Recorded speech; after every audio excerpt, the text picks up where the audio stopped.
Hey guys, what's up, it's Liv and welcome back to my channel.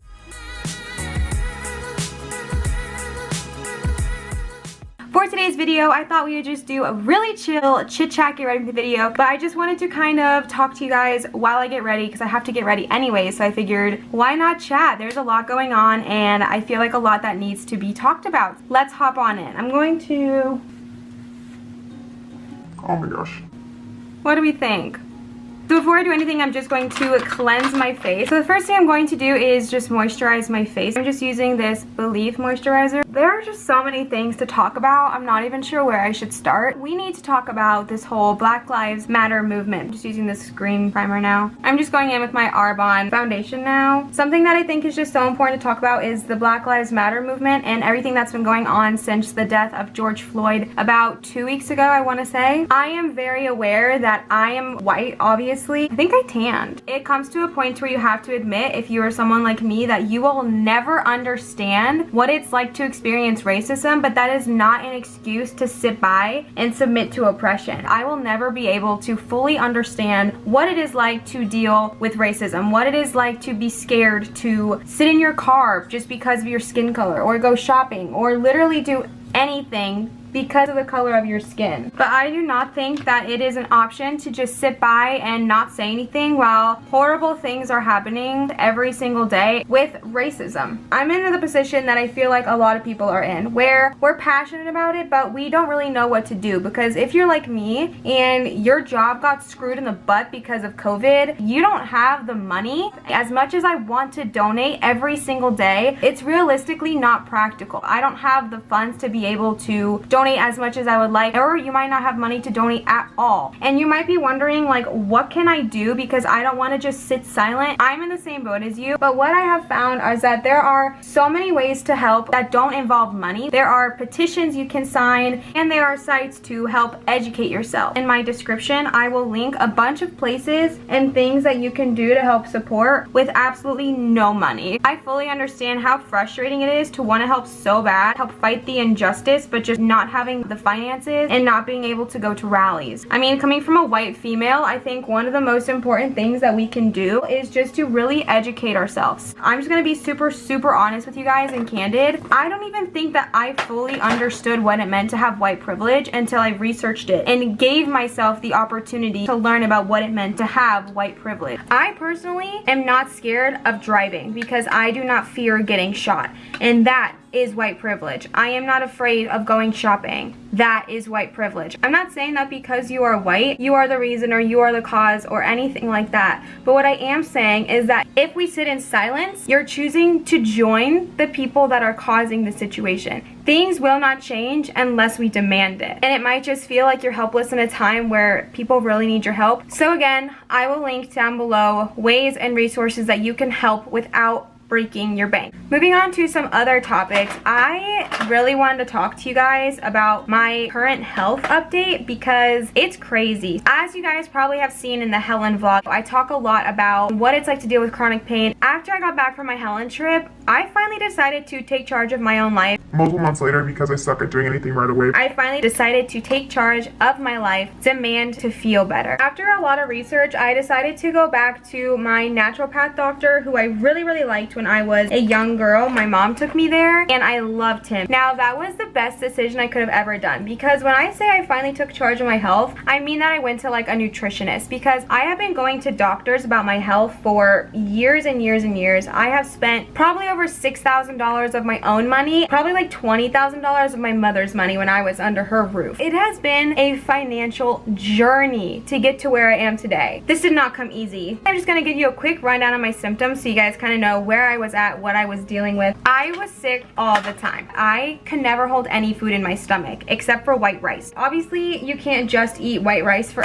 every single meal with nothing else with it. If I ate pretty much anything besides white rice, I could not hold it in my stomach, meaning I would have to go within 10-15 minutes of eating. Realistically, I'd probably poop at least 6 times a day. TMI, but like diarrhea. And so that just makes you feel like crap. When you're having toxic bowel movements like that, it's not like it's just a hindrance because you're pooping all the time. My stomach was cramping all the time. I felt gross. I felt sick. I would get so nauseous that I thought I was going to vomit immediately before I had to go to the bathroom. It caused my whole body to go in serious pain. Sometimes I couldn't stand up, break out in sweats, like I had food poisoning, but that was what I had every time I ate. This went on for 6 years. I was told that I had cancer. More specifically, I was told I had a gastrointestinal carcinoid tumor that was inoperable and incurable. I was told that I had IBS. I was told that I was just being really dramatic. I was told so many different things. So I'm just referring to my notes here because I wrote this down a while ago, and I just want to make sure that I really give you guys the full tea and not just little bits and pieces of it. And I am constantly tired. I was having bloody stool like once a month, and I got it tested and nothing was wrong. I had a wrecked metabolism, which meant that I was figure skating for 10 hours a week, running at least once a week, and body training, and I never lost a single inch. I never lost a single pound. I would look the exact same if I was laying on a couch for a month or hardcore training for a month. There would be no difference. No difference in the way I ate, no difference in the way I exercised. My body looked the exact same, which my mental health because I did not understand why I would put so much work into looking a certain way and feeling healthy for no payoff. I saw so many doctors. I got tested for my gallbladder, my colon. I got tested for diabetes, IBS, like I said. I got a colonoscopy and an endoscopy. I had my thyroid checked, multiple stool samples, multiple blood panels. And with my colonoscopy and endoscopy, the reason they did that was because they told me I had cancer. And so we needed to rule that out.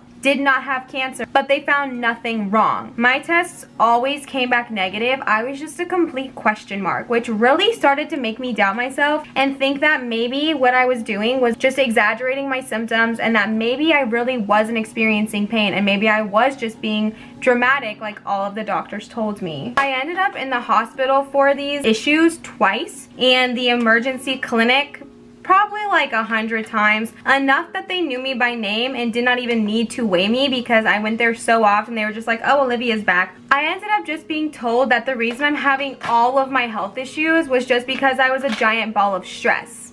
That is what I told myself and that is what I accepted. So then every time I get sick after, I would just blame myself and think that I was just overly stressed and not properly taking care of my body. And so again, with the mental health wreck, I did not know how to love myself because I was trying so hard and my body was fighting me every single step of the way. Even my family and friends really started to just not believe me because why would they? I mean, realistically, I don't even know that I would have believed me. I was telling everybody I was dealing with all of these things, but then every time I went to the doctor, it was a negative test. I really think my mom just thought I was like the most dramatic person who's ever existed, which I don't blame her because she spent thousands of dollars on me for them to tell me that I was perfectly fine. Sorry, eyelashes. I know I completely suck at doing these chit chat get rid with me. So I ended up just kind of like accepting the fact that I was a drama queen, that I was faking my symptoms, and that nothing that I was feeling was real. Basically what I was told from anyone around me, not necessarily their fault, and there was no evidence that literally anything was wrong with me. I honestly understand. I don't blame anybody for feeling the feelings that they felt about me because I really just looked like a dramatic little girl. Like I just looked like a drama queen. These issues started when I was about 15 years old, so this has been going on for 6 to 7 years. I believe it was when I was 17 that I was diagnosed with cancer that I did not have. My health issues became really prevalent to me this year when I started dating, well, I guess last year, when I started dating Avadni because we travel a lot more than I typically ever traveled before. And I always traveled with my mom who kind of just knew how my body worked and what it was going to do and can kind of anticipate. She was always aware that as soon as we ate, we would have to go back to the hotel. And so when I started dating someone new, they knew none of that. We went on a lot of vacations this year. We had a lot of fun. And that's when it really became clear to me how big of an issue my health is because we would go out and I immediately would have to ruin the party. No! Not my nose! Are you kidding me? Aw, damn. Are you kidding me now? This camera is about to die. I just got so tired of no one believing me. Okay, I'm sorry if the camera quality changed, but I ended up having to use my phone because my camera just keeps dying on me. But I just really wanted to finish up this video. Almost 2 years ago now, when I started dating Avani, things just really started changing because it became really prevalent to me that I'm not being dramatic. What I'm going through is real. What I'm dealing with is real, and that this whole thing I've been dealing with is not okay, and it's something that needs to be dealt with rather than just pushed off to the side. I just ended up not liking being that person who really needed all of this extra care, and I hated it. Luckily, Avani was really sweet about it and was really understanding and made me feel like I was safe and comfortable to talk about my health issues and like what was going on. And she really pushed me to kind of take charge of my life and take charge of my health in a very supportive and loving way. So I did, and I finally went to go see my naturopath doctor. It was both exciting and discouraging because within like the first 30 minutes of me being there, he was able to diagnose me, figure out 6 years, almost 7 years of issues, and find the cure. Obviously, that's great, and I'm super excited about it. But at the same time, that sucked because I realized that I could have been feeling so much better than I was, and that the only thing holding me back was me. I'm just going to explain my diagnosis, what's going on with me, and how I was treated and how that's been going. So what I will say is everyone's experience is very different. This is not for everyone, but it was definitely for me. We found out that there has been a parasite living in me for the last 6 years, and these parasites can come from not washing your fruit, really common ways that you could have gotten them, which is probably how I got them, and it has been ruining everything. It has been screwing with my metabolism. It has been causing me all of these stomach issues, which is why I haven't been able to keep anything in my system. I was on a treatment, I'm still on a treatment, kills the parasite, and then an organ system one that like supports my organs. They've been going through it. I gotta tell you guys, I feel so good. I'm also doing this thing called the lectin-free diet. While we were there, we also found out that I just had like a pretty severe intolerance to lectin. But ever since we started killing this parasite, I have just felt so good. Pretty much within the first 2 weeks, I noticed extreme differences. I am never bloated anymore. That was another thing, is like I would be bloated all the time. I would wake up and I'd be bloated. Seriously could eat and it looked like I was like 6 months pregnant. So I noticed now that there's never any bloating even when I eat. I've already lost 11 pounds, and that's just within the first 6 weeks. That's probably a combination of both the lectin-free diet and killing the parasite. I will insert here some before and after photos just in case you guys are curious. And I don't want to say before and after, it's more like before and during. Honestly, killing this parasite and doing this diet has had such a different effect on my mental health more than anything else, because I no longer hate my body. I found this newfound love for my body, and I just appreciate it so much because now I realize it's just working really hard and is doing its best to provide for me and to keep me strong. So it's just such a different relationship that I have with my body now, and it's so nice. It's been a crazy month and a half of this little lifestyle change. Again, I understand that this diet and this kind of doctor and this practice is not for everybody. So if this is not for you, that's totally fine. This is just what worked for me, and I wanted to share my experience because I suffered for 6, nearly 7 years, cry every day over my body because I just hated it, not just physically but internally.